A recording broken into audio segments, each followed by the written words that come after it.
Hey friends, welcome to last minute tuitions. आज हम cross correlation का सम देखने वाले हैं। अरे लोग कितना डर जाते हैं क्रॉस कोरिलेशन से, जो कि सबसे इजी है। अगर आपको लीनियर कॉन्वोल्यूशन आता है तो क्रॉस कोरिलेशन तो आपके लिए बच्चों का खेल है। उसमें कुछ है नहीं, उसमें थोड़ा सा कंफ्यूजन है, वो मैं आपका कॉन्सेप्ट क्लियर कर देता हूँ तो आप आराम से सॉल्व कर पाओगे। क्रॉस कोरिलेशन में क्या होता है, सपोज मुझे एक सिग्नल दिया, ये दिया x of n h of n, मैं लिख देता हूँ 8 9 2 3। एच ऑफ एन क्या है 4 3 6। जब अगर हमें कुछ नहीं दिया हो या एरो वेरो नहीं दिया हो ना, तो उसका मतलब हमेशा क्या होता है कि भाई मेरा यहाँ से डायरेक्शन है, ये जीरो वैल्यू। ठीक है, तो सबसे पहले तो आउटपुट लेंथ क्या होगा। मैं हमेशा बोलता हूँ किसी भी चीज़ में आउटपुट लेंथ देखने का, तो आउटपुट लेंथ क्या होगा वाई ऑफ एन। ये कुछ भी कोरिलेशन होने वाला है, यहाँ पे क्रॉस कोरिलेशन है, dot dot h of n का, तो मुझे एक आउटपुट मिलेगा वाई ऑफ एन। तो इसकी लेंथ क्या होगी, इसकी लेंथ वही होगी जो लीनियर कॉन्वोल्यूशन की होती है। क्या होगी, n1 plus n2 minus 1, 4 plus 3 7, 7 minus 1 6, length मिल गई। अब यहाँ पे छोटी सी ये है, क्या छोटा सा डिफरेंस है लीनियर का और इसका, वो क्या है, चलो इसका फॉर्मूला लिख देते हैं सबसे पहले। तो y of n is equal to summation of m is equal to minus infinity to infinity x of m h of, वहाँ पे n माइनस m था, यहाँ पे m माइनस n है। क्या है यहाँ पे m माइनस n, समझ गए। ये सबसे पहला डिफरेंस है। दूसरा डिफरेंस है इनकी रेंज में। यहाँ पे रेंज m की सेम रहेगी, m की रेंज क्या रहती है, ml is equal to xl। xl यानी फर्स्ट पोजीशन वैल्यू, जैसे मैंने कहा ये रहा first position value, first signal की क्या है 0, लोएस्ट पोजीशन। mh क्या होगा, हाईएस्ट पोजीशन वैल्यू, 0 1 2 3 क्या है xh इज इक्वल टू 3। तो मुझे m की रेंज तो मिल गई, m इज इक्वल टू 0 3। अब n की रेंज में थोड़ा फर्क है, जो लीनियर कॉन्वोल्यूशन में अलग है, यहाँ अलग है। n की रेंज का फॉर्मूला है, हाँ n की रेंज का फॉर्मूला है nl is equal to means lowest value is equal to xl minus hl plus n2 minus 1। भाई सोच के करना पड़ता है क्या कर रहे, ठीक है। xl मतलब लीस्ट वैल्यू 0 माइनस HL यानी इसकी लोएस्ट वैल्यू जो 0 है, प्लस n2 की लेंथ 3 माइनस 1। ठीक है, तो क्या होगा 0 माइनस 3 माइनस 1 2, तो ये मुझे 2 मिला, माइनस इंटू 2 माइनस 2। समझे, एक्सएल माइनस HL, और वो भी ब्रैकेट में, ताकि जब ब्रैकेट खुले तो आपको ये -2 मिले। HL प्लस n2 माइनस 1, ये 2 नहीं है 1 है। अब NH के लिए क्या फॉर्मूला है, जो मुझे NL मिला था ना, NL plus N1 plus N2 minus 2, NL plus N1 यानी जितने वेरिएबल सिग्नल 1 में, प्लस N2 जितने वेरिएबल सिग्नल 2 में, माइनस 2। NL क्या मिला -2, प्लस N1 प्लस N2 क्या होता है 7। ऑब्वियसली यार 4 प्लस 7 कितना होता है 7, नहीं 4 प्लस 3 कितना होता है 7, -2। तो -2 -2 -4 हो गए, तो 7 माइनस 4 क्या होता है 3। तो मेरा n की रेंज क्या निकल गई, n की रेंज निकली -2 से 3। मैंने जैसे कहा था क्रॉस चेक हमेशा कर ले, चलो क्रॉस चेक करते हैं। -2 -1 0 1 2 3, कितने वेरिएबल है इसके अंदर, 1 2 3 4 5 6, और हमें n क्या मिला था 6, मतलब सही जा रहे। ठीक है, तो अभी रेंज मिल गई। अब एकदम बच्चों वाला खेल है, अब क्रॉस कोरिलेशन कुछ हुआ बचा ही नहीं, रेंज मिल गई, अब कुछ नहीं बचा। n की रेंज क्या है -2 से 3 तक, m की रेंज क्या है 0 से 3 तक। आप देख सकते हैं हमने खुद ने निकाली थी m की रेंज 0 से 3 तक। चलो अब सम सॉल्व करते हैं। y of n is equal to submission of m is equal to 0 to 3 x of m h of m minus n minus m नहीं m माइनस n, क्योंकि ये क्रॉस कोरिलेशन है, ठीक है। अब जब n मेरा -2 होगा, रेंज लिखूंगा ना, तो y of -2 is equal to summation of m is equal to 0 से 3 x of m h of m। अब ये -2 है और यहाँ माइनस है, तो ये क्या हो गया, प्लस माइनस माइनस प्लस हो जाएगा ना, ठीक है। तो x of 0 h of 0 plus 2 x of 1 h of 1 plus 2 x of 2 h of 2 plus 2 plus x of 3 h of 3 plus 2। तो ये कुछ हो जाएगा x of 0 h of 2 x of 1 h of 3 x of 2 h of 4 और x of 3 h of 5। तो अब सबसे पहले चेक करने का ये सब चीज़ें एग्जिस्ट करती है कि नहीं। अब आप हर चीज़ की वैल्यू कंपेयर करते मत बैठिए, पहले देखिए कि जो h3 है कि नहीं, h ऑफ 2 है क्या, h ऑफ 1 h ऑफ 2 है, तो पहले फाइंड करो x ऑफ 0 की वैल्यू क्या है 8, h ऑफ 2 की वैल्यू क्या है h of 0 h of 1 h of 2, मतलब 8 इंटू 6 प्लस h ऑफ 3 है क्या, h ऑफ 1 है h ऑफ 2, h ऑफ 3 है ही नहीं तो 0, क्योंकि एनीथिंग मल्टीप्लाई बाय 0 0 होता है। h ऑफ 4 है क्या, 3 नहीं है तो 4 कहाँ से आएगा, और 5 भी नहीं है, तो क्या मिला 8 6 का कितना होता है 48। तो y ऑफ -2 क्या हो गया 48। अब n इज इक्वल टू -1, तो y of n is equal to, नहीं n नहीं -1 है, क्योंकि अभी n मेरे वैल्यू क्या है -1, ठीक है। m इज इक्वल टू 0 से 3 x of m h of 3, नहीं समझे, h of m minus n की वैल्यू क्या है -1, तो ये +1 हो जाएगा, क्योंकि माइनस इंटू माइनस प्लस होता है, ठीक है। अब m की वैल्यू डालते हैं x of 0 h of 0 plus 1 1, उसी तरह से x of 1 h of 1 plus 1 2, x of 2 h of 2 plus 1 3, x of 3 h of 3 plus 1 4। पहले h की वैल्यू देखनी कि वो है कि नहीं, h ऑफ 1 है क्या है, तो h ऑफ x ऑफ 0 क्या है 8 इंटू h ऑफ 1 क्या है, h ऑफ 1 क्या है 3 प्लस x ऑफ 1 क्या है 9, x ऑफ 2 है क्या, हाँ है ना 6, ठीक है, प्लस h ऑफ 3 है क्या, h ऑफ 3 नहीं है तो सीधा 0, h ऑफ 4 है क्या, वो भी नहीं है 0, a 3 से क्या होता है 24 54, तो ये क्या बना 78।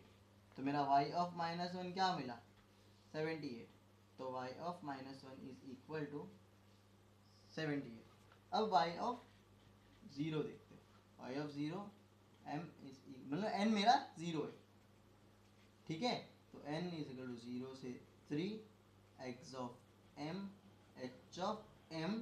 अभी -0 तो नहीं लिखूंगा, -0 का मतलब क्या होता है सेम, अभी यानी सब सेम होगा, x of 0 h of 0 plus x of 1 h of 1 plus x of 2 h of 2 plus x of 3 h of 3। अब चेक करने का x ऑफ 0 हाँ ठीक है, 8 4 कितना होता है 32 plus x of 1 9 3 27, this into this, हाँ अभी 6 2 12। अब क्या लिखा x of 3 into h of 3, x of 3 तो है पर h ऑफ 3 नहीं है, तो इसकी वैल्यू क्या हो गई 0।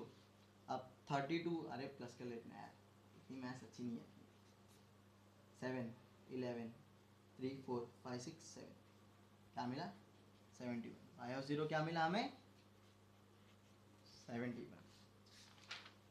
अब y ऑफ 1 निकालते हैं, यानी n क्या मिला 1, m is equal to 0 to 3 x of m h of m -1, ठीक है, माइनस n करते हैं, अभी n की वैल्यू 1 है तो 1, x ऑफ 0 h ऑफ 0 -1 क्या होता है -1 plus x of 1 h of 1 -1, क्योंकि अभी m की वैल्यू 1 है तो 0, x ऑफ 2 h ऑफ 2 -1 क्या हो गया 1, एक्स ऑफ 3, हाँ तो 3 माइनस 1 2। तो अब देखा जाओगे तो इनका कुछ कॉन्सेप्ट है, जैसे ये बढ़ रहा है, ये इससे एक कदम आगे, समझ रहे हो, ये 1 है तो ये 0, ये 2 है तो ये 1, ये 3 है तो 2। तो ऐसे लिंक ढूंढते रहो तभी चीज़ें ईजी होती है। आप पागलों की तरह ऐसा नंबर टू नंबर देखते मत रहो, लिंक ढूंढो कि कहाँ लिंक है। अब मैं आपकी तरह चेक नहीं करूँगा, अरे एच ऑफ माइनस 1 तो है ही नहीं तो सीधा 0। अभी एच ऑफ 0 है, समझ रहे हो, एच ऑफ 0 है तो x of 1 into H of 0, x of 1 क्या 9, 9 4 सा कितना होता है 36, प्लस एक्स ऑफ 2 क्या है, एक्स ऑफ 1 2 2 3 सा क्या होता है, क्योंकि एक्स ऑफ 2 इंटू 2 3 सा 6, प्लस एक्स ऑफ 3 भी है, एक्स ऑफ 3 कितना है 3, और एच ऑफ 2 भी है 18।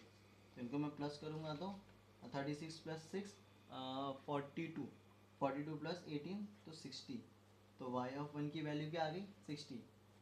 अब n इक्वल टू 2 होगा तो क्या, तो y ऑफ 2 होगा summation of m is equal to 0 to 3 x of m h of n minus m नहीं m माइनस n, तो m माइनस 2, तो x of 0 h of 0 minus 2 तो minus 2, plus x of 1 h of 1 minus 2 तो minus 1, x of 2 h of 2 minus 2, m की value क्या है 2 तो 0, plus x of 3 h of 3 minus 1 तो होती है 1।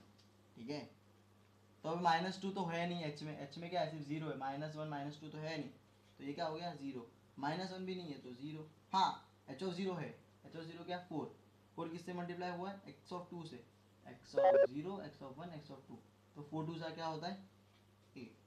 x ऑफ 1 भी है, x ऑफ 1 क्या है मेरा 3, 3 किससे मल्टीप्लाई हुआ है x ऑफ 3 से, 3 3 सा 9, तो 9 प्लस ये 17, तो y ऑफ 2 क्या हो गया मेरा 17।